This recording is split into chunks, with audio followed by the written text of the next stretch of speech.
बिस्मिल्लाहिर्रहमानिर्रहीम। अस्सलाम वालेकुम। 94 न्यूज़ की खास खबरों के साथ मैं हूं तहा। एक खुशगवार खबर से आप लोगों को आगाह करते हैं। मर्दों को गंजा कहने के मुतालिक जिनसी हरासमेंट का कानून पास हो गया, लेकिन पाकिस्तानी गंजों को इस पर खुश होने की ज़रूरत नहीं है, क्योंकि ये बिल बरतानिया में पास हुआ है। मज़ीद जानते हैं 94 न्यूज़ की इस रिपोर्ट में।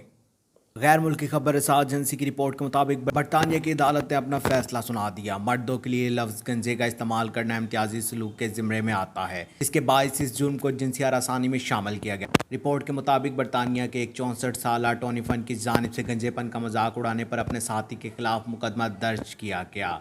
मुद्दई ने 24 साल तक इस कंपनी में काम किया, लेकिन इसका साथी मुसलसल इसे मोटा और गंजा कहता था। मुकामी पैनल की जानिब से केस का फैसला सुनाते हुए कहा गया कि साथी की जानिब से गंजे का लफ्ज़ इस्तेमाल से फ़न का वक़ार पमाल हुआ और ये अल्फाज ज़िल्लत अमेज़ माहौल पैदा करने के मकसद से कहे गए थे।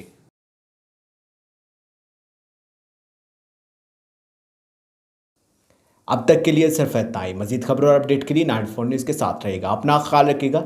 अल्लाह हाफ़िज़।